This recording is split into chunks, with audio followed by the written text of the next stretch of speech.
A'udzubillahi minasyaitonirrajim. Bismillahirrahmanirrahim. Rabbi sahli sadri wa yassirli amri wahlul 'uqdatam min lisani yafqahu qawli. Rabbi zidni ilman warzuqna fahman wa amalan sholihan.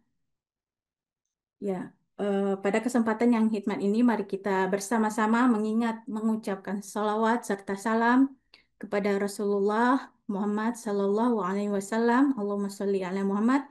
Keselamatan serta keberkahan menyertai sahabat beliau, tabi'in, tabi'ut tabi'in, dan pengikut beliau hingga akhir zaman kelak.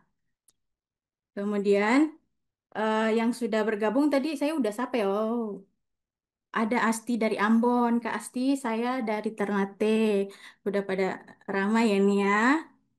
Langsung saja, eh, Kak Arif. Yes. Ya, selamat malam Kak Amelia. Selamat malam. Assalamualaikum. Sehat, Kak? Waalaikumsalam warahmatullahi wabarakatuh. Sehat Kak? Alhamdulillah. Keluarga sehat ya. Saya izin membacakan CV-nya sebentar ya, Kak. Baik. Eh, saya akan membacakan CV Kak. Oh, iya. Untuk semakin diberkahi forum kita ini, saya akan persilahkan Kak Rohmatul Umaroh untuk membacakan tilawah dan artinya. Dan ayatnya akan kami tampilkan di layar teman-teman ya. Mungkin bisa. Kalau sedang tidak membuka, bisa sambil menyimak. Saya persilahkan Kak Rohmatul. Oh, tafadhol.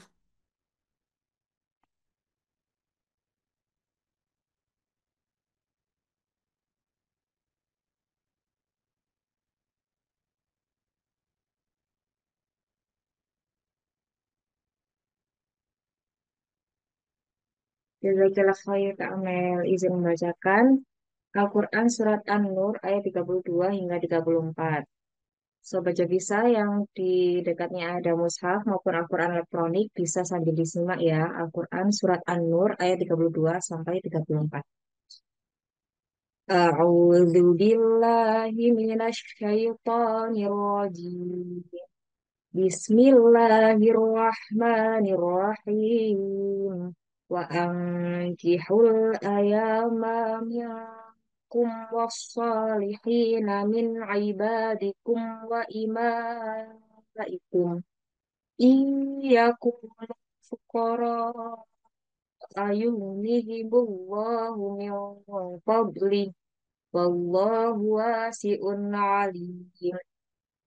وليستعفف الذين لا يجدون نكاحا حتى يغنيهم الله من فضله والذين يبتغون الكتاب مما ملكت أيمانكم فكاتبوهم إن علمتم فيهم وآتوهم خيرا وآتوهم لله الذي آتاكم ولا تكرهوا فتياتكم على البغاء وإن أردنا تحصنا لتبتغوا عرض الحياة الدنيا ومن يكرهن فإن الله من بعد إكراههن غفور رحيم ولقد أنزلنا إليكم آيات مبينات ومثلا من الذين خلوا قبلكم من قبلكم وموعظة للمتقين. Artinya, dan nikahkanlah orang-orang yang masih membujang di antara kamu, dan juga orang-orang yang layak menikah dari hamba-hamba sahayamu, yang laki-laki dan perempuan. Jika mereka miskin, Allah akan memberi kemampuan kepada mereka dengan karunia-Nya. Dan Allah Maha Luas pemberiannya, lagi pula Maha Mengetahui. Dan orang-orang yang tidak mampu menikah, hendaklah menjaga kesucian dirinya sampai Allah memberi kemampuan kepada mereka dengan karunia-Nya. Dan jika hamba sahaya yang kamu miliki menginginkan perjanjian kebebasan, hendaklah kamu buat perjanjian kepada mereka. Jika kamu mengetahui ada kebaikan kepada mereka, dan berikanlah kepada mereka sebagian dari harta Allah yang dikaruniakan kepadamu, yang dikaruniakannya kepadamu. Dan janganlah kamu paksa hamba perempuanmu untuk melakukan pelacuran, sedang mereka sendiri menginginkan kesucian, karena kamu hendak mencari keuntungan kehidupan duniawi.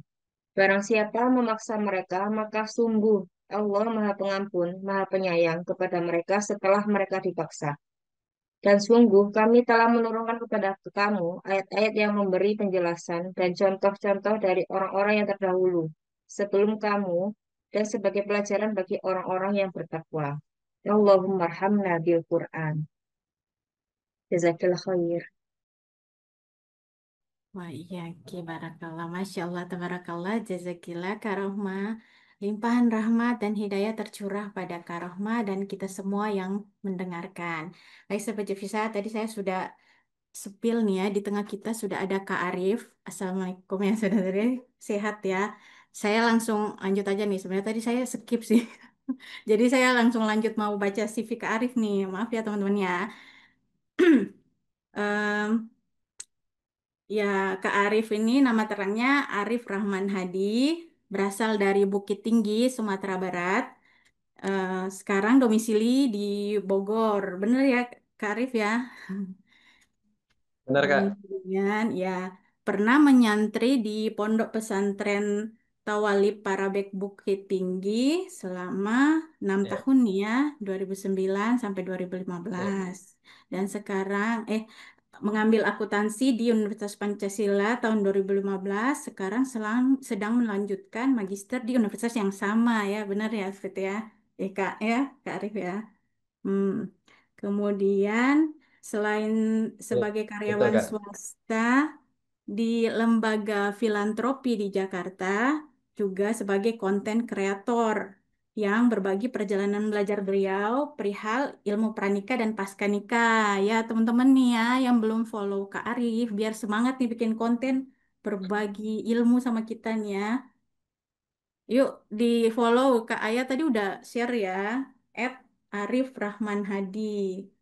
Nah, Kak Arif ini udah eh, apa nih melahirkan, menelurkan 3 ebook bahkan loh teman-teman. Dan satu ini malah dikasih secara cuma-cuma buat kita semua nih. Ada Melangitkan Doa Merayu Pencipta, kumpulan doa menjemput jodoh. Nah, ini gratis nih bisa kakak-kakak akses. Dan yang lainnya tuh ada Kayuhan Doa, kemudian tips ta'aruf sama orang asing. Nah, seru-seru banget nih. Kak Ayo udah share ya linknya nih ya. Tinggal klik dan transaksi. Jangan lupa teman-teman ya, biar Kak Arif nih semangat share ebook lagi nih. Kemudian dan masih banyak lagi kegiatan dakwah kemanusiaan lainnya seperti gerakan infak berkas, ngopi hijrah, pasukan amal soleh. Infak beras, mohon maaf, Kak. Ya gimana? Infak beras. Gerakan infak beras ya. Iya. Iya. Nah, ya. Mas kemudian makan mewah santri dan aktif juga nih, Masya Allah, atlet bela diri tarung derajat. Teman-teman tahu nggak tuh? Tarung derajat boxing 2016 hingga 2021. Nah, gitu ya, teman-teman jangan lupa kasih semangat ke Arif dengan follow dan eh, transaksi ini, ebook-ebook kerennya nih, dan juga ada bisa akses ebook gratisnya nih. Nah, Masya Allah. Baik, sudah cukup saya rasa perkenalannya ya teman-teman. Nah, nanti yang mau bertanya bisa raise hand, open mic atau open kamera. Dan nanti kita akan bagikan link Slido untuk penanya yang mau ngetik pertanyaannya. Gitu aja. Nanti, oh iya, sebelum saya persilahkan Kak Arif, nanti saya akan ingatkan 10 menit sebelum selesai pemaparan. Ya, sebelum diskusi nanti saya ingatkan Oke. waktunya aja. Ya, gitu, Oke. tafadhol. Saya izin langsung share screen ya, kali ya. Iya, mari.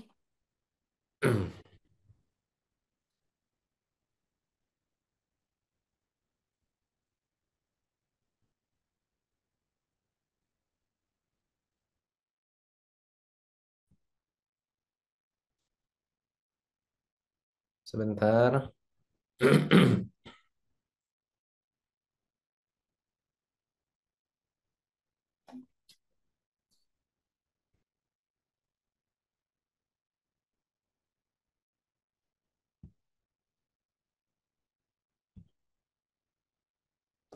teman-teman udah kelihatan belum ya? Sudah, Kak. Kelihatan Sudah ya? Suara saya jelas? kelas. Jelas ya. Nanti kalau misalkan patah-patah atau ada yang kurang jelas langsung diinterupsi aja nggak apa-apa. Baik. Oke, auzubillahi minasyaitonirrajim. Bismillahirrahmanirrahim. Assalamualaikum warahmatullahi wabarakatuh. Waalaikumsalam. Alhamdulillah, alhamdulillah alamin wassalatu wassalamu ala asyrafil anbiya'i wal mursalin wa ala alihi wa sahbihi rasulillahi ajmain.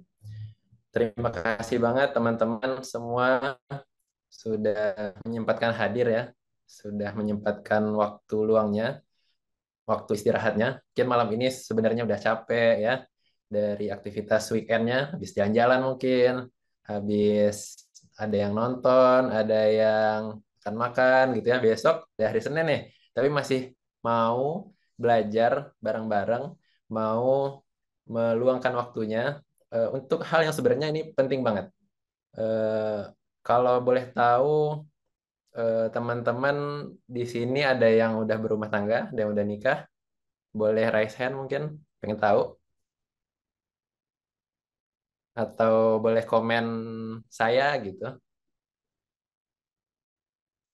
Atau belum nikah semua. Kalau yang belum, bilang belum. Mau lihat ininya. Belum. Oh, ya. Pada belum ya. Masya Allah. Semoga malam ini Allah jadikan wasilah untuk teman-teman semua mendekatkan jodohnya dengan jodoh yang terbaik, dengan cara-cara terbaik, dan di waktu yang terbaik ya. Amin. Nah, sebelumnya saya mau mulai webinar kali ini dengan satu pertanyaan. Kita mulai dengan pertanyaan apa? Kenapa teman-teman mau ikut rela-rela nih meluangkan waktunya malam ini? Coba komen tulis di kolom komentar. Karena ini pertanyaan penting banget. Boleh ditulis di kolom komentar. Ingin menambah ilmu, oke? Ya, menambah ilmu, bekal masa depan, upgrade diri, betul. Menambah ilmu, karena menikah butuh ilmu, betul. Persiapan ilmu sebelum nikah. Menambah wawasan, betul. Ya, mengukur Kak sebenarnya siap atau tidak, ya, betul, oke.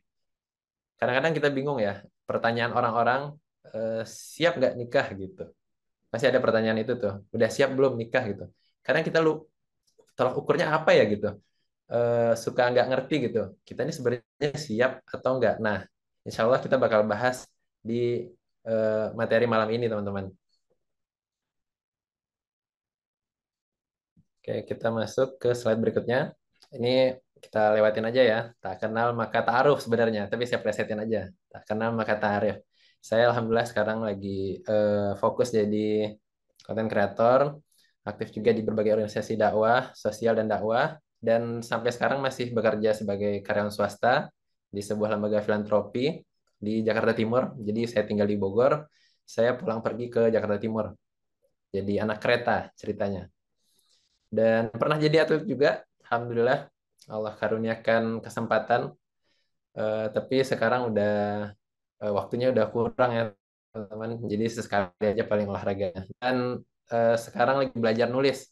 Jadi kalau teman-teman tadi dengar kata Kak Amelia ya, ada beberapa ebook saya yang alhamdulillah sudah terbit dan akan terbit lagi satu lagi. Sekarang lagi on proses.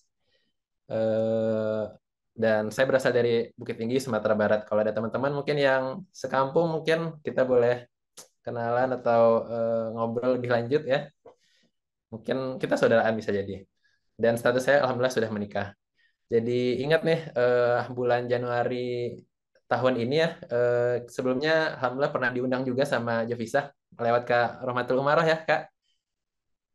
Dan pada saat Benar, itu Kak. status saya masih jomblo juga, masih single. Dan alhamdulillah hari ini kita bertemu lagi dengan status yang berbeda. Semoga Amin. teman-teman juga akan mengalami hal yang sama seperti saya. Mudah-mudahan. Amin. Ini sekilas tentang ibu-ibu saya. Teman-teman nanti bisa cek aja di link di bio saya. Semoga bisa membantu juga nih teman-teman dalam memudahkan jodohnya. Karena ini saya tulis juga, saya masukkan beberapa pengalaman-pengalaman pribadi yang alhamdulillah bisa menjadikan sebuah hasil gitu. Oke, malam ini kita bakal ngapain teman-teman? Kita bakal ngebahas ada 6 topik nih. Ada 6 topik tentang pertama tentang janji suci. Udah kayak Nagita sama Raffi ya, janji suci. Lalu ada indikator kesiapan menikah. Lalu ada ujian sebelum menikah. Lalu ada persiapan dan perbekalan. Yang kelima ada menghadapi masalah pernikahan. Dan keenam adalah konflik. Semoga teman-teman siap dan ridho ya menerima materi malam ini. Sebenarnya materinya banyak banget dan saya coba untuk sederhanakan dan mudah-mudahan bisa diterima dengan baik. Menikah bukan selebrasi cinta, tapi upaya membangun keluarga hingga surga. Nikah tuh bukan wah, tapi yang penting sah. Benar nggak teman-teman?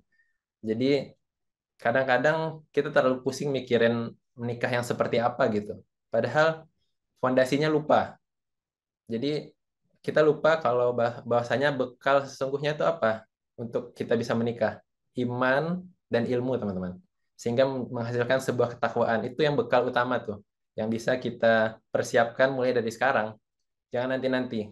Karena semakin kita menunda, itu semakin jauh tujuannya. Dan asal teman-teman tahu, menunda itu adalah bisikan setan. Itu adalah salah satu cara setan untuk membuat kita jauh dari apa yang kita harapkan. Contoh, misalkan mungkin teman-teman pernah mengalami ya, kita jalan di pinggir jalan, terus ada orang yang mungkin butuh bantuan kita, terbesit di hati kita, ih pengen bantu, tapi ntar gitu. Ntar pasti ada tuh, pernah kejadian gitu kan ya, eh, pengen bantu tapi kita nunda nih dan ketika saatnya kita mau bantu ternyata kesempatan itu udah hilang gitu. Nah, jadi jangan jangan menunda-nunda teman-teman. Kalau ada kebaikan maka segerakan, termasuk menikah. Oke, kita lanjut ya. Materi pertama tentang janji suci. Dalam Al-Qur'an Allah menyebutkan kalau pernikahan itu adalah mitsakan ghalizon. Itu perjanjian yang kokoh, yang berat, yang agung. Kita berjanji nggak cuma antara dua insan, nggak cuma antara kita dan pasangan, tapi kita berjanji sama Allah. Allah yang menciptakan kita, Allah yang menciptakan langit dan alam semesta ini. Itu bukan suatu hal yang remeh-temeh. Ketika seorang laki-laki menjabat tangan wali atau ayah dari perempuan, itu tuh aras bergetar teman-teman ketika mengucapkan ijab kabul. Jadi ketika sudah ada ijab kabul maka semua yang ada apa namanya tanggung jawab dari seorang bapak itu pindah ke seorang suami dan di saat itulah mereka menjadi suami istri. Nah, janji ini nggak cuma laki-laki loh yang berjanji, perempuan juga berjanji di sana. Janji sama siapa? Sama Allah juga. Gitu. Berjanji akan mendampingi pasangannya, berjanji akan membantu dan menemani dalam perjalanan hidup rumah tangga. Dan apa tujuan menikah, teman-teman? Dan Allah bilang tuh di surat Ar-Rum ayat 21. Kita semua udah hafal lah mungkin ya. Surat Ar-Rum ayat 21. Tujuannya meraih keluarga yang sakinah, mawadah, warahmah. Tapi teman-teman ngerti nggak sebenarnya sakinah itu apa? Mawadah itu apa? Warahmah itu apa? Ketika sakinah itu bisa berasal dari kata-kata sakana, sukun, atau maskanah. Maskanah itu tempat eh, diam atau rumah gitu. Nah, di mana kita dan pasangan bisa saling menjadikan pasangan itu sebagai rumah, tempat kita kembali, tempat kita berteduh, tempat kita mencari kenyamanan. Nah, itu namanya sakinah. Dan mawadah.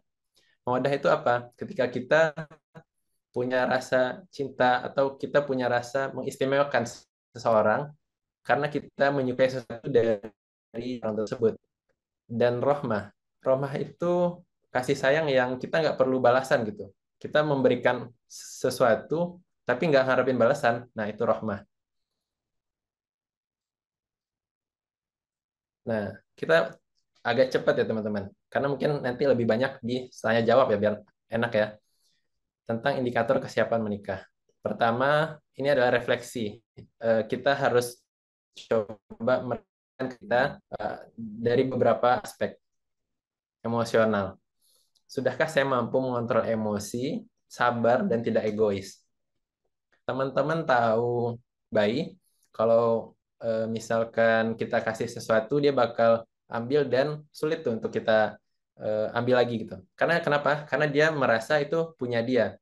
Nah, dalam pernikahan kita juga harus memahami soal konsep kepemilikan, teman-teman. Konsep kepemilikan itu maksudnya gini, ketika kita sudah menikah, eh, pasangan kita tuh tidak mutlak sebagai milik kita, tidak mutlak kita dapatkan. Karena kenapa? Karena sejatinya dia tetap adalah seseorang, tetap hamba Allah, tetap anak dari bapaknya, anak dari ibunya, tetap kakak dari adiknya. Jadi kita nggak punya apa namanya, nggak punya kepemilikan yang ada, dia bertambah peran sebagai istri kita atau sebagai suami kita kayak gitu. Jadi jangan ada rasa kepemilikan. Dan ini juga saya pengen ingatkan sama teman-teman, ketika kita sudah memiliki pasangan atau akan memiliki pasangan, itu jangan pernah ngerasa memiliki, eh, dan agar kenapa? Agar kita tahu dan kita sadar eh, diri dia itu, jiwa dia itu sebenarnya milik Allah gitu. Nggak ada kuasa kita dalam mengendalikannya gitu. Dia juga punya hati dan Allah yang memegang hatinya kayak gitu. Lalu tentang emosi, kita harus bisa meregulasi emosi teman-teman. Kita harus bisa menyadari perasaan, baik perasaan kita maupun perasaan pasangan nanti ke depan ketika sudah menikah gitu. Kita tahu nih, kita sedang misalkan sedang banyak masalah, sedang banyak urusan. Nah, ketika kita sadar kita dalam kondisi tidak baik-baik saja, maka jangan diam dan jangan juga untuk sembarangan kayak gitu, meluapkan emosi gitu. Karena ketika menikah itu bisa jadi satu konflik yang besar gitu. Teman-teman harus bisa meregulasi emosi ya. Jadi kapan harusnya kita sedih, kapan kita harusnya marah, tapi itu harus diatur kayak gitu. Selanjutnya, finansial. Nah, finansial ini maksudnya apa? Apakah kita punya penghasilan atau kemampuan dalam memenuhi kebutuhan dasar? Kebutuhan dasar itu seperti makan, seperti apa? Kita misalkan butuh beli pakaian, nggak harus yang mahal-mahal, tapi yang butuh ya. Harus digarisbawahi ini, bedakan antara mau dan butuh. Kalau untuk memenuhi kebutuhan sudah cukup, maka itu bisa jadi salah satu indikator. Apalagi untuk laki-laki ya, teman-teman yang laki-laki di sini, ketika akan menikah, maka ini penting banget. Kita untuk ngecek nih, cross check ke diri kita. Kita udah bisa belum ngidupin diri kita sendiri? Itu pertama. Hidupin diri kita sendiri, makan kita, tempat tinggal kita, nggak harus yang mahal. Misalkan contoh tempat tinggal, nggak harus kita punya rumah dulu, baru menikah. Kontrak pun nggak apa-apa. Kan nggak, apa namanya, nggak haram kontrak itu kan. Jadi teman-teman nggak usah malu. Dan saran saya juga, nanti ketika akan menikah, bicarakan dengan pasangan. Nanti kita bakal tinggal di mana, kayak gitu. Kita akan apakah tinggal di rumah orang tua atau tinggal di rumah sendiri gitu, walaupun ngontrak. Nah, saya menyarankan untuk teman-teman apa namanya, untuk tinggal sendiri ya. Karena kita butuh privasi. Kedua, itu lebih baik dan mengurangi potensi-potensi konflik dengan orang tua atau mertua kayak gitu. Tapi tetap berbakti sama orang tua, tetap ngelihat apa junjungin orang tua kayak gitu. Tapi diobrolin aja, didiskusikan. Tapi memang kalau kondisinya nggak memungkinkan, nggak apa-apa. Kalau memang harus di rumah orang tua, ya maka tinggallah di sana. Kita lanjut spiritual. Nah, spiritual ini maksudnya apa? Kita udah berusaha taat belum sama Allah? Udah bisa ngejaga diri belum? Dan udah ada peningkatan belum dalam agama kita? Misalkan contoh gampangnya sholat gitu. Mulai dari sholat teman-teman. Dan untuk yang laki-laki khusus ya, usahakan sholat subuhnya di masjid. Sholat subuh itu kayak fingerprint kalau di kantor. Kalau sholat subuh berarti finger jidat ya. Eh, Tanda kalau kita siap menjalani hari itu. Kenapa sholat? Karena ketika kita memperbaiki sholat kita, insya Allah Allah perbaiki juga hidup kita. Mungkin teman-teman sering dengar kata-kata itu. Tapi itu benar. Saya nyoba sendiri. Saya nyoba sendiri. Walaupun sekarang mungkin kondisinya belum bisa maksimal, tapi dicoba. Dicoba, dipaksakan. Walaupun belum istiqomah, coba terus. Allah tuh akan bantu kita ketika kita berlari, maka Allah akan ketika kita berjalan, Allah akan berlari mengejar kita. Allah akan bantu proses-proses yang kita upayakan dan eh, selalu apa ya, jangan pernah berpikir kalau kita terjatuh ke maksiat, jangan pernah berpikir itu karena Allah nggak suka kita, tapi berpikirlah ke arah sebaliknya. Oh, tandanya Allah pengen kita lebih dekat. Nah, responnya tolong diganti, sudut pandangnya digeser. Kita lanjut. Yang keempat itu komunikasi, teman-teman. Apakah saya bisa berdialog, menerima kritik, dan mendengarkan? Nah, komunikasi ini sebenarnya materinya lebih dalam lagi dan nggak bisa saya selesaikan di malam ini. Komunikasi itu nggak cuma menyampaikan pesan, teman-teman, tapi juga menerima pesan, memahami, dan nggak selamanya komunikasi itu sending message gitu ya.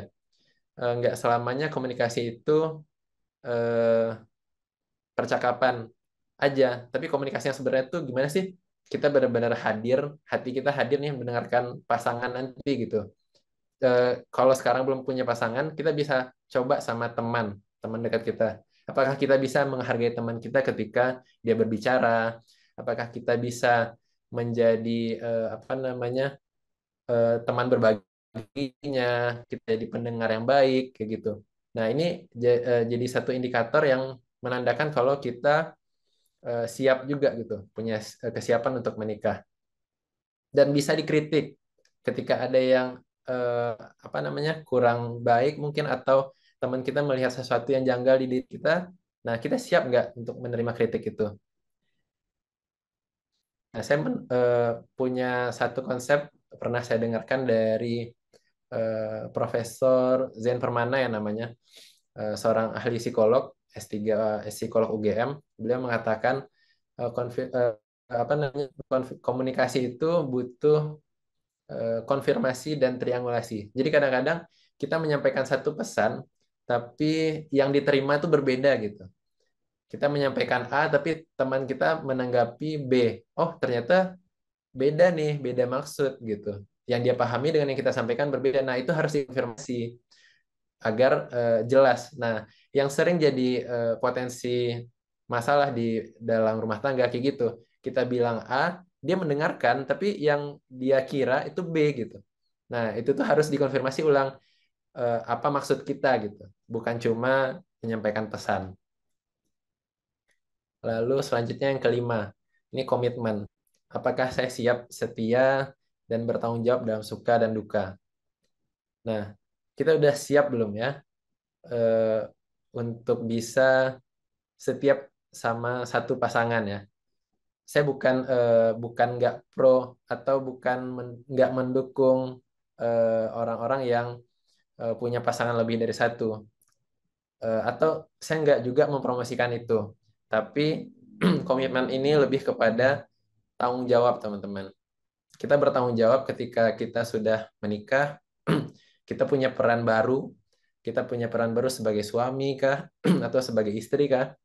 Nah, siap nggak nemenin gitu dalam suka ataupun duka. Jangan cuma maunya waktu enak aja gitu. Cuma waktu jangan cuma pas lagi happy-happy aja, tapi kita mau nggak ngedukung pasangan kita untuk bisa bangkit lagi ketika dia. Nah, ini teman harus coba refleksikan sama diri sendiri. Nah, kita masuk ke tantangan pranikah. Ini mungkin teman-teman juga ngalamin ya, teman-teman yang belum nikah, ada godaan pacaran, ngelihat temen nih malam minggu keluar, ya nggak? Jalan-jalan, pergi bareng pacar gitu, tanpa adanya komitmen yang syar'i. Secara manusiawi itu memang ya kadang-kadang jealous ya, apaan sih gitu, belum nikah aja tapi udah jalan-jalan berdua. Ada jealousnya juga, kapan ya bisa kayak gitu, bener nggak? Bener nggak teman-teman? Nah, itu salah satu tantangannya. Lalu yang kedua, standar dunia. Apalagi sekarang banyak standar sosial media tuh, standar TikTok yang bilang menikah harus kayak gini dulu, harus cantik dulu, harus mapan dulu. Padahal enggak. Untuk bisa nikah tuh yang penting ada calonnya, ada walinya, ada maharnya. Menikah tuh sebenarnya simpel. Yang rumit itu pikiran kita aja sebenarnya. Lalu kecemasan nih, kecemasan pribadi, takut gagal, trauma, dan bahkan keluarga broken home. Eh, saya ingatkan lagi teman-teman yang pernah punya luka ya, pernah punya hal yang menyakitkan, hal yang tidak mengenakan. Eh, Jalani prosesnya, eh, belajar mengenali diri lebih dalam lagi, dan jangan diam, bergerak gitu teman-teman. Eh, Cemas itu boleh, takut itu boleh, khawatir itu boleh. Yang nggak boleh itu berlebihan. Karena dengan kekhawatiran kita bisa bersiap. Karena khawatir makanya kita menyiapkan diri untuk tidak mengulang mungkin kesalahan-kesalahan orang tua kita, tidak mengulang mungkin hal-hal yang menyakitkan. Dan dengan belajar kita jadi lebih punya sudut pandang baru gitu tentang satu masalah atau suatu luka gitu. Dan yakinlah setiap hal yang menyakitkan itu akan Allah ganti dengan hal yang menyenangkan dan membahagiakan. Dan ini kami sendiri, khusus untuk teman-teman di sini saya ceritakan sedikit ya. Saya pernah gagal menikah tuh 2 kali teman-teman. Jadi dan itu cukup menyakitkan. Saya kira dia orangnya, ternyata bukan. Dan alhamdulillah Allah ganti dengan yang lebih baik kayak gitu. Alhamdulillah. Nah, seperti yang nomor 4 nih, nyambung ya, proses ta'aruf yang nggak lancar atau gagal. Jadi gagal itu nggak apa-apa, itu proses. Proses kita belajar. Eh, karena nggak semua yang kita temukan tuh langsung jadi gitu. Dan lewat proses itulah Allah ngasih hikmah-hikmah gitu. Kenapa nggak Allah pertemukan kita dengan orang kayak gini? Kenapa nggak Allah jadikan kita sama orang ini? Nah, kita biasanya nyadarnya belakangan tuh. Kalau pas awal-awal kena nangis gitu ya, murung gitu. Ada yang galau gitu, bikin status, bikin story. Bener nggak teman-teman? Gitu ya. Dan ya nggak apa-apa, itu dijalani, dihikmahi, dan coba connecting the dots. Jadi hubungkan satu titik ke titik yang lain dengan cara eh, POV yang apa namanya, yang berbeda kayak gitu. Jangan cuma lihat dari satu sudut pandang. Oh mungkin Allah memberikan jodoh saya agak lama karena Allah nggak pengen kita dapat jodoh yang sembarangan. Dan itu benar gitu. Saya mulai serius nyari jodoh tuh dari tahun berapa ya? 2022 atau 2023 lah, lumayan lama. Dan alhamdulillah Allah pertemukan dengan istri saya di tahun 2025. Dan itu satu hal yang membahagiakan. Kita lanjut. Nah, ini salah satu cara menghadapinya. Pertama, kuatin niatnya, teman-teman. Menikah karena Allah, bukan karena tekanan sosial. Jadi, memang betul-betul harus karena Allah. Kalau kita menikah karena wajahnya, karena fisiknya, maka fisik itu akan pudar. Kalau kita menikah karena hartanya, kita akan diuji dengan kemelaratan. Kalau kita menikah karena nasabnya, kita akan diuji dengan kehinaan. Jadi teman-teman menikahlah karena Allah. Dan kalau udah karena Allah tuh kayaknya yang lain tuh mudah aja deh semuanya. Misalkan pasangan kita atau calon kita punya kekurangan, kita nikah karena Allah kok gitu. Maksudnya kekurangan ini bukan hal yang prinsip ya teman-teman. Misalkan nggak terlalu putih misalkan wajahnya atau nggak terlalu tinggi orangnya. Nah, itu tuh akan tertutupi sendirinya gitu. Menikahlah karena Allah, karena kita mau ibadah, karena ini syariat yang Allah tetapkan untuk kita. Nah, dan satu lagi, eh, letakkan harapan teman-teman itu kepada Allah. Jangan letakkan harapannya sama orangnya, tapi sama Allahnya kayak gitu. Karena sedikit aja kita bergeser, salah meletakkan harapan, maka itu akan berujung pada kekecewaan. Yakin, yakinlah. Saya udah pernah ngalamin soalnya. Jadi hati-hati dalam meletakkan harapan. Nah, selanjutnya ikuti proses yang syar'i. Eh, Teman-teman mungkin udah tahu, udah ngerti gitu ya.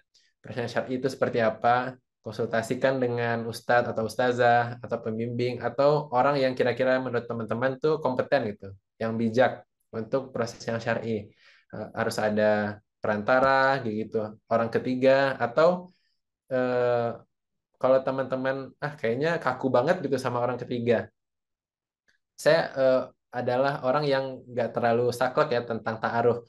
Saya adalah orang yang masih membolehkan kita untuk ngobrol chattingan kayak gitu ya. Boleh setuju, boleh enggak. Tapi kalau saya pribadi kayak gini, kita boleh kok ngobrol sama dia untuk hal-hal yang memang penting diobrolin berdua kayak gitu.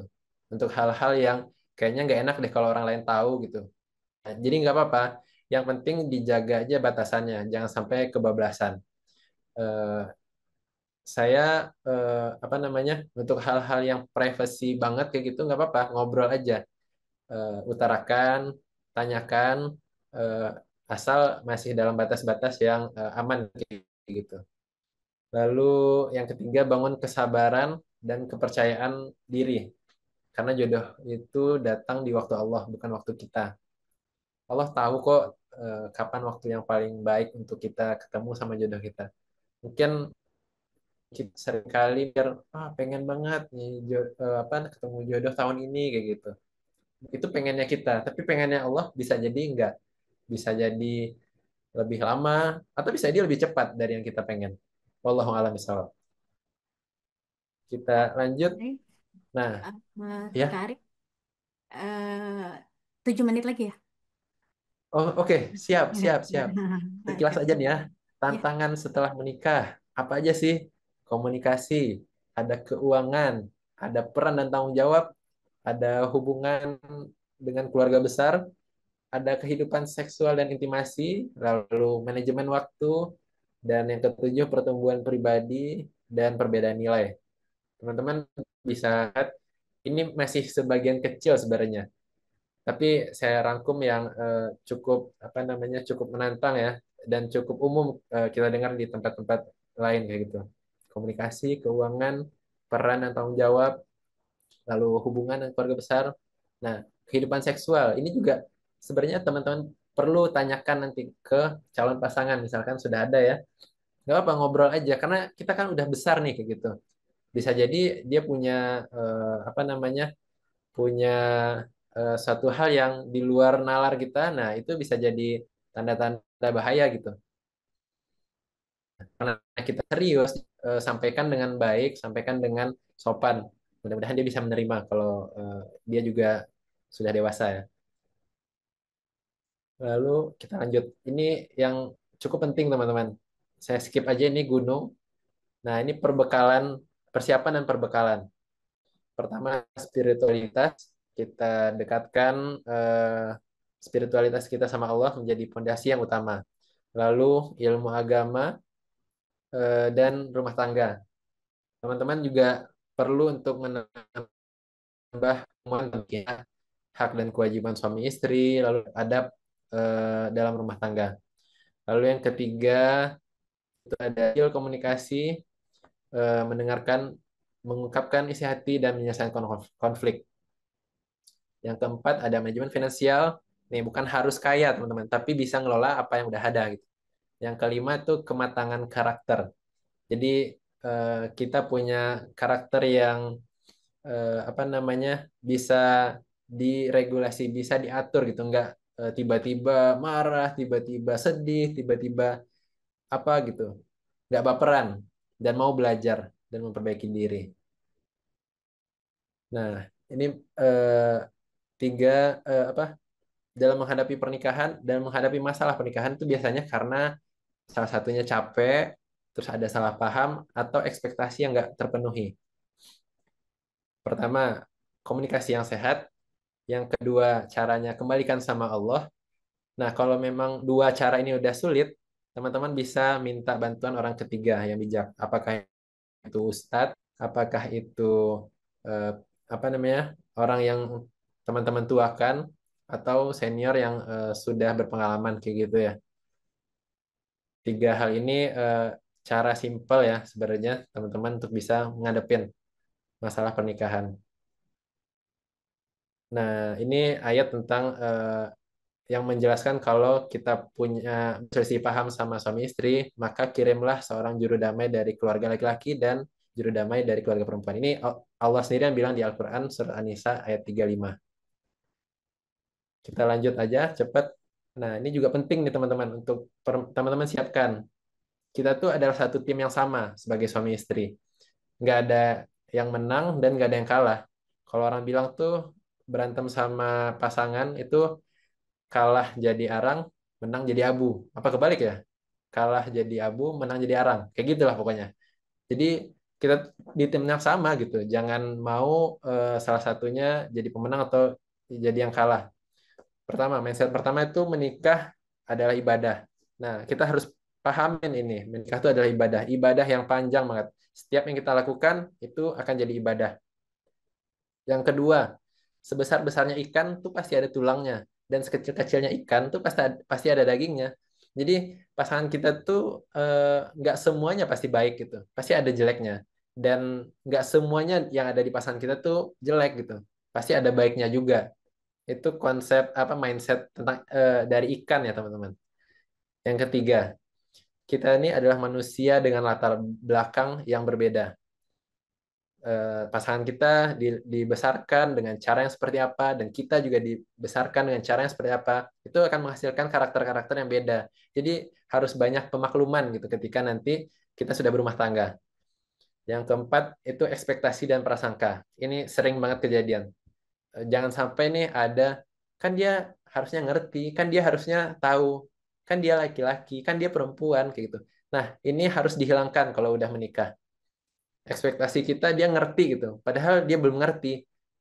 Prasangka kita dia paham, tapi sebenarnya belum paham. Jadi dibicarakan, dialogkan, didiskusikan kalau bisa. Nah, sikapnya apa nih? Sikap suami istri saat konflik. Nah, ini saya highlight jangan banyak menuntut tapi banyaklah memberi dan mulai dari diri sendiri. Nikah itu eh, giving, teman-teman. Memberi, memberikan apa yang menjadi kewajiban kita maka kita berikan kayak gitu. Jangan cuma menuntut. Sikap pertama apa? Nah, banyaklah saling memaafkan dan tidak membesar-besarkan masalah. Masalah itu selalu ada dimanapun kita berada. Bahkan setelah nikah, masalah itu makin banyak. Tinggal gimana cara kita menghadapinya dan cara kita ngeresponnya. Jadi banyak-banyaklah saling memaafkan dan kalau hal-hal kecil ya maafinlah gitu, maklumin kayak gitu. Nah, yang kedua, tidak mengungkit masa lalu dengan atau kelemahan pasangan. Nah, ini nyangkut sama yang tadi ya teman-teman. Pasangan kita tuh pasti ada salahnya, pasti ada lemahnya. Jadi biarkan yang lalu biarlah berlalu kayak gitu. Yang ketiga, meninggikan syukur dan meluaskan sabar. Dua paket ini selalu beriringan.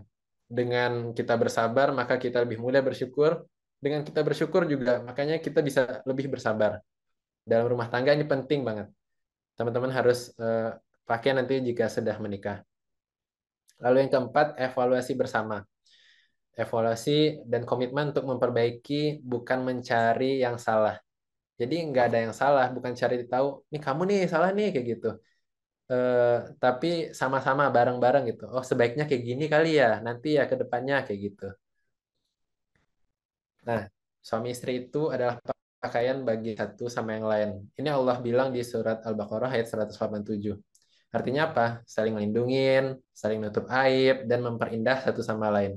Kalau ada yang salah di pasangan, kita kita ingatkan, sebaiknya kayak gini mas, kayak gitu. Sebaiknya kayak gini bang, sebaiknya kayak gini eh, dek, kayak gitu. Jomblo visabilillah adalah fase penting, teman-teman. Ini masa persiapan, pemurnian niat, dan menata haluan. Teman-teman gak perlu buru-buru karena takut kelewat usia. Tapi juga jangan menunda dengan alasan-alasan yang bisa diselesaikan. Dan terakhir saya mau bilang, menikah itu bukan cari yang sempurna, tapi mencari yang mau sama-sama memperjuangkan ke surga. Mungkin segitu aja yang bisa saya sampaikan ya teman-teman. Kita mungkin bisa lanjut ke sesi tanya jawab. Masya Allah, Alhamdulillah. Nah, wah teman-teman udah ramai nih ya. Pembahasan kita nih saya lihat eh, apa ya, fokusnya kita tuh ke dalam nih. Kita harus nyiapin diri, kemudian baru sambil simultan tuh kita tengok pasangan kita ngecek. Tapi tadi saya lihat dari persiapan mindset, kemudian apa namanya, tantangan-tantangannya, kemudian apa sih yang mesti kita cek dari dalam diri kita, itu rata-rata kita apa namanya, inner work gitu ya, memperbaiki diri kita dulu. Ya, Nah, berkaca ke dalam dulu. benar, benar, benar. Jadi eh, teman-teman tadi saya udah sampaikan ya, saya yang mau bertanya bisa lewat Slido. Untuk yang mungkin yang malu bisa diketik di Slido ini, Kak Ayah udah nampilkan. Kemudian yang mau bertanya langsung bisa raise hand. Nah, on mic atau on cam sekalian boleh. On mic juga nggak masalah. Itu ya. Ya, langsung aja nih ya. Ada Kak Iqbal. Kak Iqbal, saya izin bisa pertanyaannya singkat biar nanti kita bacain yang lain juga nih ya. Sudah ada yang ngantri, yang raise hand ya. Tafadhal Kak Iqbal, Ya, baik, terima kasih. Suaranya saya jelas, jelas kedengaran, Kak. jelas. Terima kasih. Ya. Assalamualaikum warahmatullahi wabarakatuh. Waalaikumsalam. Kan saya Pak Arif, saya Iqbal dari Brebes. Ya, Saya mau tanya, bagaimana caranya, apa, kan kadang di pernikahan itu masalah perceraian itu di apa, masalah ekonomi ya yang bikin ribet itu ya. Gimana caranya agar kita bisa membujuk istri agar bisa tenang dalam masalah ekonomi. Gimana cara ngomongnya gitu maksudnya. Eh, itu aja sih. Terima kasih. Wassalamualaikum warahmatullahi wabarakatuh. Eh, Waalaikumsalam warahmatullahi Waalaikumsalam wabarakatuh. warahmatullahi wabarakatuh. Kak Arif udah nangkep belum? Yang soalnya saya juga hilang suaranya Kak. Jadi yang dikhawatirkan dari konflik ekonomi ini apa ya Kak Iqbal? Afwan. Kak Iqbal? Ya, ya, ya, Kak. Maksudnya kayak istri ini nggak bisa terima penghasilan penghasilan tetap saya gitu. Ya, ya. Oke, oke, oke, baik, baik. Ya, makasih Kak. Ya, langsung dijawab Kak Amelia. Langsung silakan. Oke. Eh, ini kekhawatiran juga dimiliki oleh banyak laki-laki ya. Saya juga menyadari dan mungkin sempat merasakan juga kekhawatiran bahwasanya kita masih merintis, kita masih baru mungkin baru bekerja atau bahkan ada yang eh, belum lulus kuliah tapi udah pengen nikah kayak gitu. Nah, punya kekhawatiran tentang penghasilan, tentang nafkah, gimana nanti ketika akan menikah kayak gitu. Nah, dan menghindari konflik-konflik pernikahan ketika apa yang menyangkut urusan finansial kayak gitu ya Kak Iqbal ya. Oke, saya jawab. Pertama tentang finansial. eh, teman-teman untuk mengukur kapan sih kita siap dan kita nggak pengen finansial sah nanti ketika sudah menikah. Pertama, kita berusaha dulu nih, berusaha menyiapkan eh, kemampuan apa kebutuhan dasar dulu. Saya ngomong kebutuhan ya teman-teman. Kebutuhan dasar itu apa? Makan, sandang, papan kayak gitu ya. Nanti sebagai laki-laki kita akan punya tanggung jawab lebih yaitu menafkahi istri. Jadi nafkah juga harus dipersiapkan kayak gitu. Nggak cuma makannya, tapi ada nafkah khusus istri gitu. Dananya lah, itu bukan angka, tapi tentang suatu hal yang bisa kita usahakan kayak gitu. Nah, teman-teman ada yang bingung nih, ukurannya berapa sih UMR? Kan UMR wilayah beda-beda juga kayak gitu ya. Nah, yang penting teman-teman pastikan teman-teman bisa makan dulu. Teman-teman bisa punya tempat berteduh dulu. Dan kalau batas minimal, saya pernah dengar ya, batas minimal yang disampaikan ulama itu tentang pakaian yang diberikan kepada istri itu minimal 1 kali pakaian, memberikan pakaian dalam setahun buat istri. Tapi kan kita nggak mungkin kan mengukurnya di batas minimal kayak gitu. Nah, tentu kita sebagai laki-laki harus mengusahakan lebih gitu. Nah, eh, untuk ngelihat ke dalam, sekarang kita punya pekerjaan, punya penghasilan. Nah, teman-teman harus bisa cari nih potensi-potensi lain apa sih yang bisa menambah kemampuan finansial kita gitu. Misalkan usaha sampingan, kalau sekarang kerja kantoran, mungkin ada usaha sampingan, jualan online atau affiliate gitu atau banyak banget sekarang kan usaha bisnis-bisnis online yang nggak mengharuskan kita ada di tempat kayak gitu. Mulai juga mungkin konten kayak gitu. Dan eh, potensi-potensi itu didapatkan dari apa? Dari skill dan kemampuan. Kalau teman-teman sekarang masih ngerasa skillnya terbatas, maka itulah yang diasah.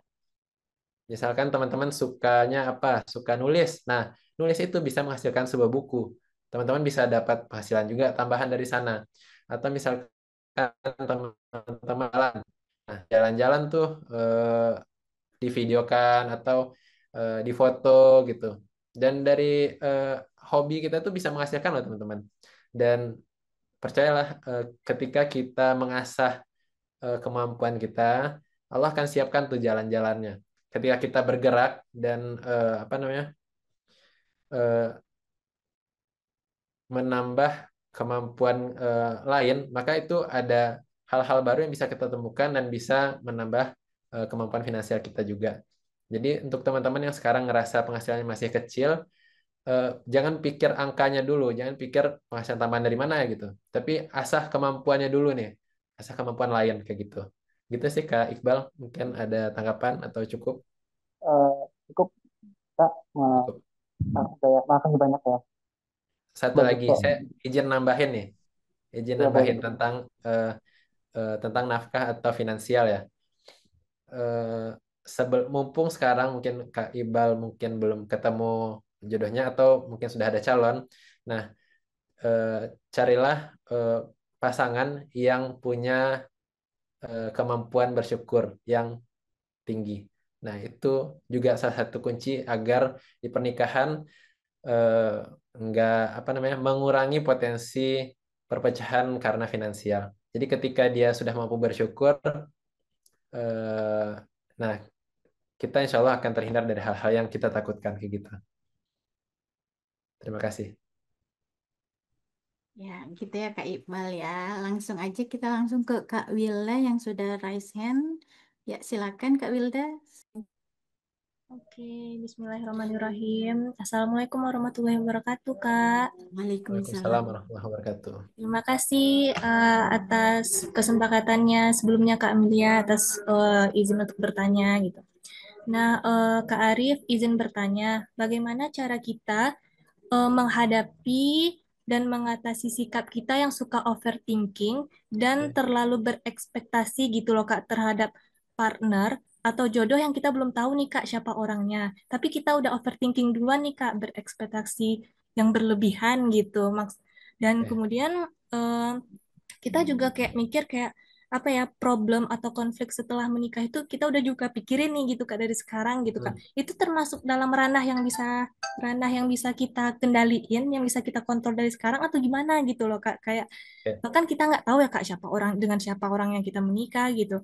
Terus kan problem masing-masing rumah tangga orang tuh kan beda-beda. Kalau yang kita pelajari dari orang-orang yang udah menikah tuh kan beda-beda aja problem atau konfliknya gitu loh Kak. Nah, itu betul. gimana gitu Kak cara menghadapinya seperti gitu Kak. Terima kasih Baik, Kak Arif. baik.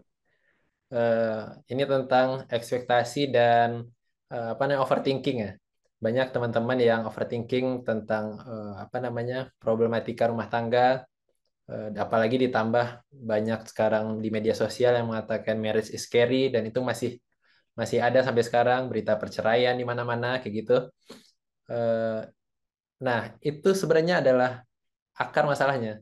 Bisa jadi karena kita kebanyakan nonton, teman-teman. Kebanyakan nonton hal-hal yang sebenarnya belum tentu kejadian. Jadi overthinking di kepala gitu. Padahal belum tentu kejadian, tapi kita udah pikirkan. Dan kesalahan atau luka yang orang lain alami itu belum tentu kejadian di kita gitu. Jadi jangan jangan takut berlebihan gitu. Khawatir boleh, tapi jangan takut berlebihan. Nah, caranya kayak gimana supaya nggak overthinking? Nah, ketika teman-teman menemukan informasi yang kurang mengenakan, berita-berita yang negatif, nah langsung alihkan ke hal-hal yang positif. Teman-teman kurangilah scroll-scroll yang nggak baik kayak gitu, berita-berita yang nggak baik. Ya kadang-kadang muncul aja sih, tapi sebisa mungkin untuk alihkan.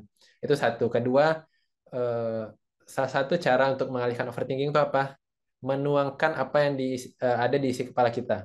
Misalkan nih kita sering mikir, tapi muter-muternya di otak doang tuh, nggak kemana-mana gitu. Jadi pusing sendiri. Maka tuliskan teman-teman. Tulis di kertas lembar, tulis saja apa yang lagi eh, dipikirkan dan ini adalah eh, cara yang orang-orang psikologi suka kasih saran gitu.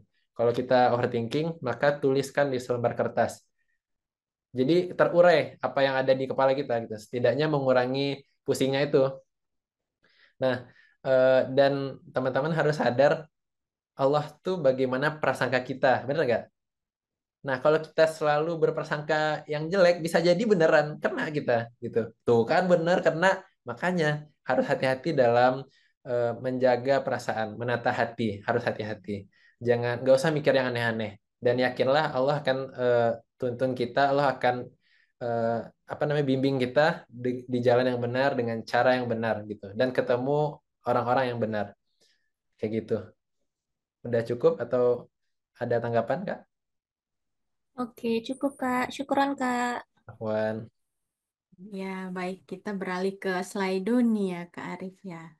Boleh. Yang ada 6 pertanyaan sudah nih ya. Pertama, Kak Ilkumar.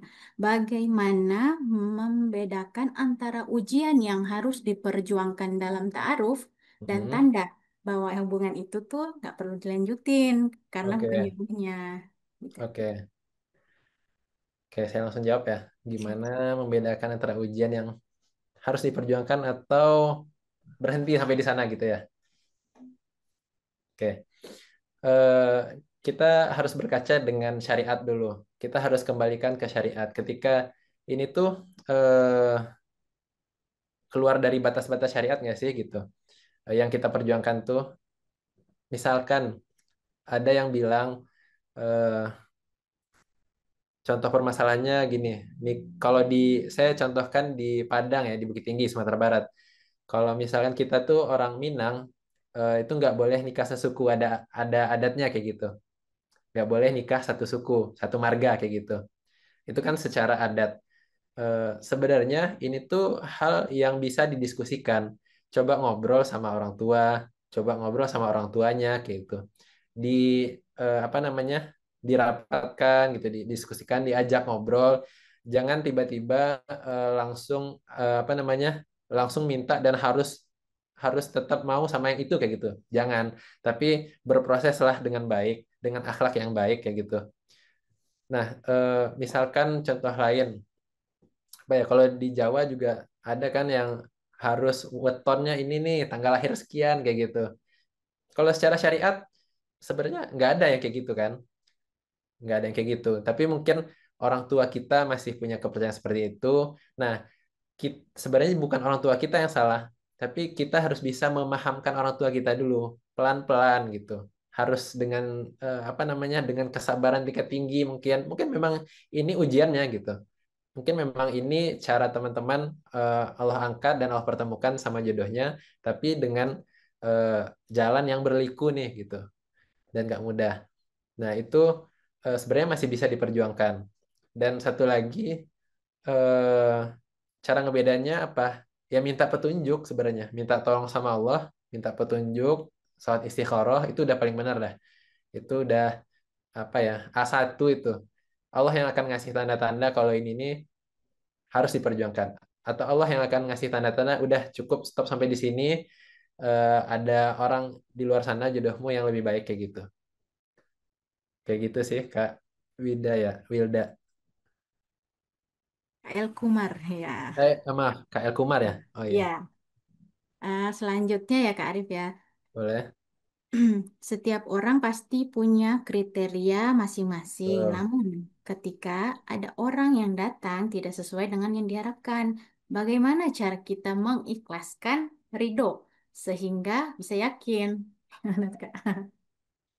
Oke, jadi dia punya kriteria gitu ya, punya kriteria, tapi yang datang nih beda nih dari kriteria gitu. Terus yang ditanyakan cara mengikhlaskan dan ridho sehingga bisa yakin.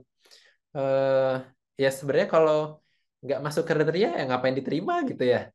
Eh, dan juga tentang kriteria, kriteria yang kayak gimana dulu ini kan masih umum ya. Teman-teman kita nih nanya Kak Sana ya. Kalau bisa lebih rinci mungkin saya bisa dapetin ngasih jawaban yang lebih ini juga lebih spesifik gitu. Tapi kalau di sini dia bilang gimana cara ikhlaskan dan ridho.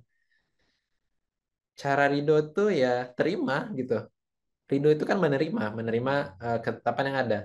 Tapi hati-hati juga kalau kriteria kita apa kriteria kita yang nggak sesuai itu dalam hal prinsip, maka saran saya jangan diterima.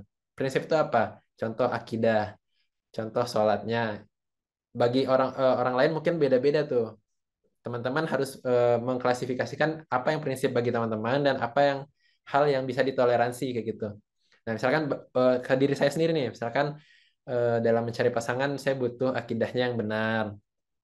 Terus saya punya prinsip cari pasangan tuh yang sudah mengerti agama dan setidaknya dari dia menutup aurat gitu. Kalau saya melihat perempuan ya, pada waktu dulu saya mencari pasangan, dia udah bisa nutup aurat, udah pakai kaos kaki dan nggak apa namanya nggak aneh-aneh kayak gitu. Nah jadi pastikan dulu nih kriteria yang kakak tanyakan yang berbeda itu yang seperti apa. Kalau cuma berbeda secara fisik mungkin fisik tuh nggak apa namanya jangan taruh di urutan yang atas teman-teman. Fisik tuh nomor sekian sebenarnya. Yang paling penting tuh akhlaknya, agamanya, karakternya. Cocok nggak kira-kira kita sama dia gitu. Kalau ngobrol nih klik nggak ada, kalau nggak klik ya gimana ya mau jadi pasangan kayak gitu. Jadi eh, teman-teman harus bisa tuh mengklasifikasikan hal-hal yang kira-kira prinsip dan yang tidak seperti itu. Ya Kak, sana ya. Lanjut. Kak Arif bertanya kepada Kak Arif. Nah, Oh iya, silakan. Apakah jika kita maksudnya mengatakan kepada mhm. lawan jenis, Oke. maukah jadi istri atau suami, dan disetujui oleh pihak yang ditanya, itu termasuk melamar? Eh, Kalau yang pernah saya tahu ya, sepengetahuan saya itu udah termasuk khitbah namanya, sudah termasuk khitbah, sudah termasuk melamar. Tapi kita kan punya apa ya, punya orang tua. Masa iya sih nggak ngomong sama orang tuanya kayak gitu ya? Ini lebih kepada etis aja sih, lebih kepada etis. Walaupun dia sudah setuju dan dia mau gitu, ya kayak ya itu baru kita berdua nih yang tahu kayak gitu. Jadi sebaiknya kalau memang mau melamar, ya datangi orang tuanya. Itu udah paling pas kayak jawabannya kayak gitu. Gitu ya Kak Arif ya. Jadi sudah termasuk hitbah dan secara apa ya, etikanya itu ya orang tuanya juga tahu gitu ya Iya. Kak. Lanjut, penanya anonim nih. Saya penasaran Kak, apakah dalam ketetapan Allah di Lauh Mahfuz jodoh seseorang bisa lebih dari satu, tergantung pilihan hidup dan usaha yang dia jalani. Silakan Kak. Oke. Jodoh bisa lebih dari satu. Kalau kita lihat di kenyataannya, memang bisa aja gitu. Kan kita lihat ada orang yang menikah lalu cerai, ada ya orang menikah lalu meninggal mungkin pasangannya dan menikah lagi, dan itu mungkin-mungkin aja kayak gitu. Mungkin-mungkin aja. Dan ini benar banget, tergantung pilihan hidup dan usaha yang kita jalani. Walaupun nih kita udah eh, apa namanya, kita udah tahu ya, Allah udah netapin jodoh kita di Lauh Mahfuz. Tapi cara yang kita tempuh untuk bertemu dengan pasangan kita tuh kayak apa kayak gitu. Eh, Kalau kita apa namanya, kita berusaha dengan memperbaiki diri, kita berusaha untuk jadi lebih taat, jadi hamba Allah yang apa namanya, yang benar kayak gitu. Nah, insya Allah jodoh kita juga sama kayak gitu sih Kak. Gitu ya Kak yang bertanya ya di Lauh Mahfuz nih. Bisa aja gitu. Lanjut, kemudian siapa nih? Anonim lagi. Assalamualaikum Kak, izin bertanya, seseorang yang takut menikah itu apakah hal wajar atau tidak? Dan bagaimana cara menghilangkan perasaan tersebut? Oke, takut menikah. Ini nggak satu dua nih, banyak banget yang cerita kalau dia takut menikah. Saya akan ibaratkan ketika kita memasuki satu, anggaplah kita masuk ke dalam hutan gitu ya, gelap malam-malam, tapi kita nggak bawa senter, kita nggak bawa perbekalan, kita nggak tahu di dalam hutan tuh ada apa aja, ada ular mungkin, ada harimau, ada badak, ada apalah macam-macam binatang buas yang bisa eh, membahayakan kita. Nah, apa yang harus kita lakukan supaya kita nggak takut? Kita bawa perbekalan, kita bersiap-siap. Sebelum masuk hutan tuh kita cari dulu senternya. Kita tahu apa, cari dulu petanya. Kita mau kemana nih kalau masuk hutan? Mau lewat jalur mana? Kita harus bawa perbekalan, kita bawa minum, kita bawa makanan. Supaya apa? Di perjalanan bahkan kita bisa menikmati gitu, nggak cuma menghilangkan takut ya, tapi menikmati perjalanannya. Nah, jadi ketika teman-teman takut menikah, maka belajarlah ilmu-ilmu yang eh, bisa mengatasi ketakutan teman-teman itu. Kita takut menikah dengan orang yang salah, makanya cari tahu gimana sih caranya supaya ketemu pasangan yang benar kayak gitu. Jadi intinya belajar teman-teman, belajar dan cari tahu ilmunya supaya kita nggak takut. Sama kayak kita masuk hutan, dipersiapkan kayak gitu ya. Gitu ya Kak. Jadi Kakak takut bisa jadi karena Kakak belum tahu dan belum Iya. siap bekal gitu. Jadi itu aja tinggal disiapin. Lanjut Kak Far. Assalamualaikum Kak. Waalaikumsalam. Izin bertanya, saya seorang cewek yang belum siap menikah. Tetapi ada rekan kerja yang ingin mengajak saya menikah. Apa yang sebaiknya saya lakukan? Oke, ini lebih ke hal teknis ya, lebih ke hal teknis. Apa sebaiknya akan saya lakukan? Kalau eh, eh, pertama, pastikan dulu teman-temannya, diri teman-temannya, diri kakak Far ya. Diri kakak Far kira-kira udah siap belum berumah tangga? Itu satu. Cek dulu ke dalam. Lalu yang kedua, eh, mulailah komunikasi yang sehat. Maksudnya apa? Cari tahu tentang dia, orangnya kayak gimana sih, kayak gitu. Cari tahu dari orang-orang terdekatnya. Kalau ini kan rekan kerja ya, mungkin keseharian ketemu, tapi belum tentu menunjukkan sifat aslinya. Jadi Kak Far tuh bisa cek dari teman-teman dekatnya, cek mungkin kalau bisa sampai ke tetangganya. Jadi kalau kita dapat data-data yang valid nih, insya Allah itu lebih memudahkan kita untuk mempertimbangkan apakah orang yang akan menikahi kita ini cocok untuk kita atau enggak kayak gitu. Jadi konsepnya eh, kumpulkan datanya dulu. Dan saya titip pesan ketika mau menikah, jangan terlalu banyak melibatkan perasaan. karena nanti takut ujungnya jadi kekecewaan kayak gitu ya. Jadi berpikirlah lebih logis kayak gitu. Temukan apa namanya guru mungkin atau teman yang bisa ngedampingin kayak gitu perjalanan kalannya kayak gitu, perjalanan taruhnya. Kalau saya boleh cerita sedikit, waktu awal saya kenal dengan istri, itu memang awalnya kita chat, tapi setelah itu kita bikin grup. Kita bikin grup sama yang isinya ada kakak saya. Jadi kita nggak berdua doang tuh. Nggak berdua doang, ada orang ketiga. Kayak gitu teman-teman. Mungkin bisa jadi tips ya. Supaya komunikasinya lebih aman dan lebih lancar juga. Oke, gitu ya Kak Far.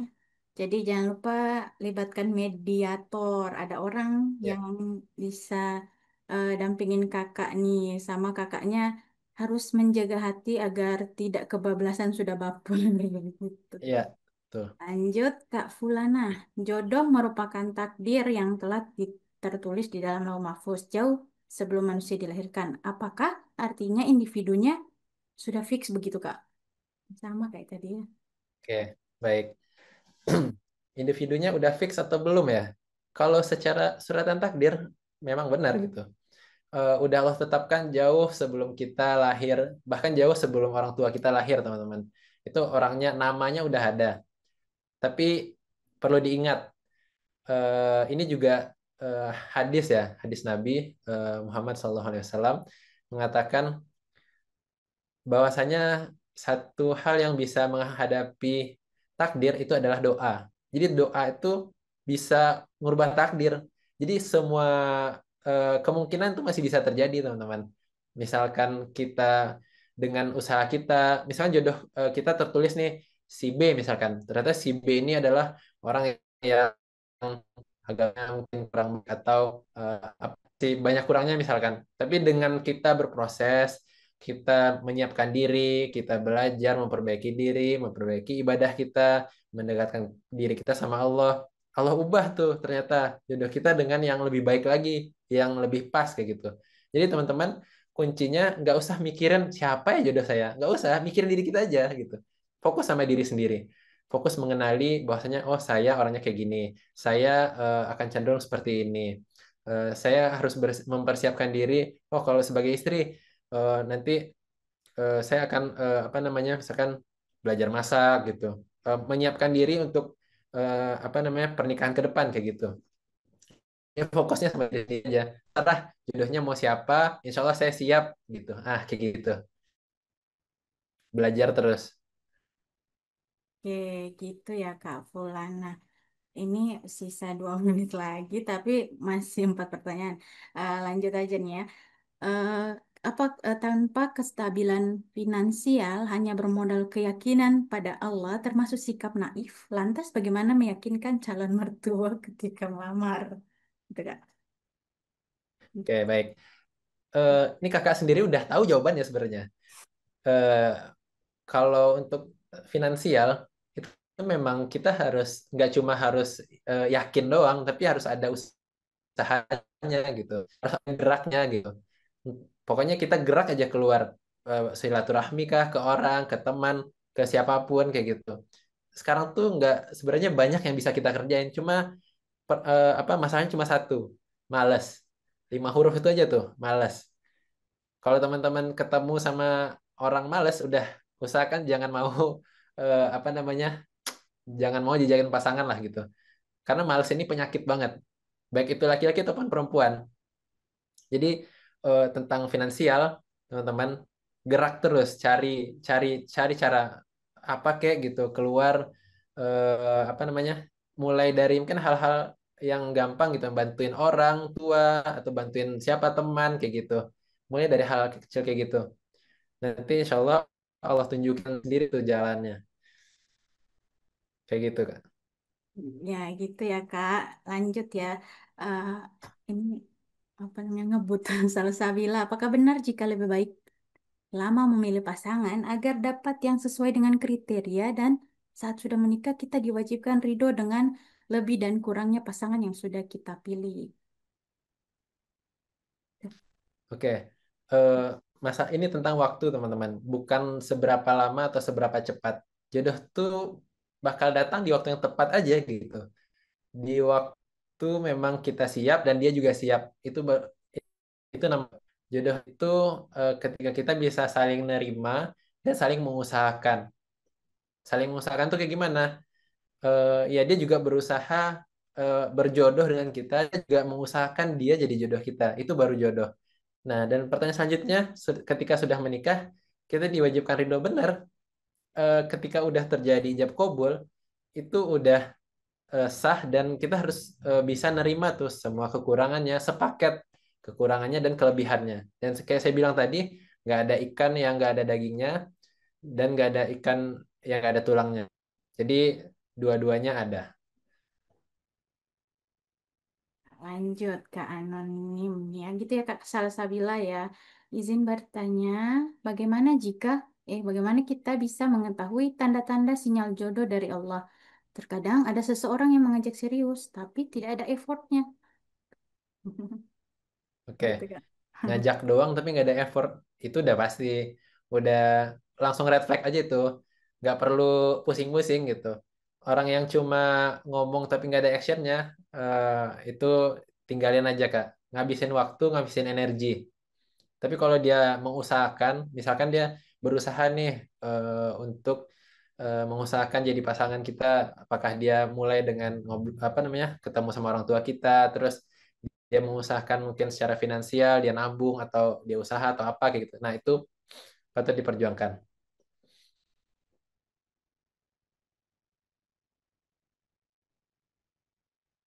Maaf, suaranya Kak Amelia. Oh ya, gitu ya Kak. Kemudian lanjutnya Kak Sriyanti, nah yang terakhir nih. Gimana Kak cara menyikapi lingkungan yang pacaran? Terkadang mereka jodohin dan saya menolak. Padahal saya nggak mau pacaran, mau ngomong takut dibilang so alim. Oke, cara menyikapi lingkungan berarti ganti lingkungan kayak gitu. Sesimpel itu sih sebenarnya. Mungkin kalau misalkan eh, kasus kakak ini ya lingkungannya konteksnya kantor gitu ya, kan nggak gampang Kak ganti kantor kayak gitu. Cari kerjaan kan susah kayak gitu. Oke, kan di kantor kita tugasnya ngapain, kerja kerja dari jam 8 sampai jam 5 misalkan. Ya udah kerjaan aja apa yang jadi kerjaan kita, nggak usah pusingin kata-kata orang di samping-samping kita kayak gitu. Mungkin mengganggu, iya terganggu, dan sampaikan gitu kalau bisa. Eh, Hey siapa misalkan teman, saya terganggu nih kalau kayak gini, bisa nggak usah jodoh-jodohin saya kayak gitu. Sampaikan, jangan dipendam sendiri, disampaikan dengan sopan dan dengan baik kayak gitu. Oke, Alhamdulillah gitu ya. Masya Allah, seru sekali nih. Mungkin ada belasan pertanyaan sudah dijawab. Alhamdulillah. Gitu ya teman-teman ya. Mungkin kalau masih ada yang bingung atau malu nih bertanya di sini, mungkin bisa langsung follow dan kontak Kak Arif kali ya. Gitu ya Kak ya. Boleh, Ya, boleh banget. gitu. Nanti kita Kemudian, ngobrol apa di kolom komentar, kalau saya bikin postingan insya Allah saya jawab, atau di DM insya Allah boleh. gitu, gitu Kak ya. Alhamdulillah. Nah, Sobat Javisa, Masya Allah ya, Insya Allah nggak kaget atau nggak parno atau overthinking berlebih karena sudah bayangannya malam ini sudah dipaparin Masya Allah nih sama Kak Arif. Jadi eh, kakak-kakak nih, sebelum saya mau lanjutin, persilakan Kak Arif untuk closing.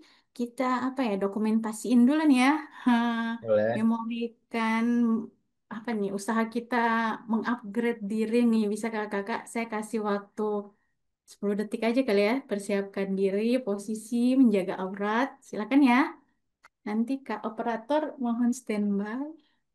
Ya, bisa di on cam gitu Oke, ya. teman-teman mau ikut dokumentasi. Oke, ya, Kak Ilham akan Hmm. dokumentasi ya. Lanjut, oke, udah siap? Saya aba-aba sampai ketiga ya. Satu, dua, tiga, cekrek. Lanjut. Satu, dua, tiga, cekrek. Satu, dua, tiga, cekrek. Oke, makasih Kak Ilham. Selanjutnya, Tafadol Kak Arif untuk closingnya. Oke. Oke, teman-teman, dari eh, tentang menyiapkan diri ya, teman-teman. Saya bagi jadi tiga biar simpel. Ada tiga arah yang teman-teman harus tempuh. Eh, Tiga jalan. Yang pertama ke atas, yang kedua itu ke dalam, yang ketiga itu ke samping. Ke atas itu kemana maksudnya? Ke Allah. Teman-teman harus dekatkan diri teman-teman ke Allah. Perbaiki sholat, perbaiki ibadah, perbanyak apa zikir kayak gitu ya, mengingat Allah. Sehingga apapun jalan yang kita tempuh itu Allah bimbing kita gitu. Allah kasih batasan-batasan, oh supaya nggak lewat sini, supaya nggak lewat sini, supaya nggak ketemu orang ini kayak gitu. Itu pertama. Kedua, ke dalam diri kita. Lihat diri kita apa yang masih kurang, perbaiki. Upgrade diri kita, asah skill kita, atau belajar hal-hal baru gitu. Yang bisa meningkatkan nilai kita kayak gitu. Sehingga nanti pasangan yang akan dijodohkan sama kita juga orang-orang yang mempersiapkan diri, juga orang-orang yang bernilai kayak gitu. Lalu yang ketiga itu ke samping. Ke samping itu maksudnya ke sesama, ke teman-teman kita berbuatlah yang baik, ke terutama ke orang tua. Kenapa ke orang tua? Karena orang tua itu adalah perwakilan Tuhan di muka bumi ya teman-teman. Jadi berbuat baik sama orang tua, minta ridho orang tua, bilang kalau kepada orang tua minta maaf dan minta ridho. Dan mohon doakan supaya kita dapat jodoh di waktu yang baik, dengan orang yang baik, dengan cara-cara yang baik. Minta. Dan insya Allah doa orang tua itu akan dijabah. Terutama doa ibu, kalau teman-teman masih punya orang tua ya. Gitu sih teman-teman. Dan terakhir saya ingin sampaikan, eh, siap itu bukan hasil, tapi siap itu adalah pilihan. Jadi kita memilih untuk siap. Jangan nunggu siap ya, tapi kita memilih untuk siap. Kayak gitu, terima kasih. Assalamualaikum warahmatullahi wabarakatuh. Waalaikumsalam warahmatullahi Waalaikumsalam warahmatullahi wabarakatuh. wabarakatuh. Alhamdulillahirabbil alamin. Jazakallah khairan kasiran pada keadaan ilmunya, insya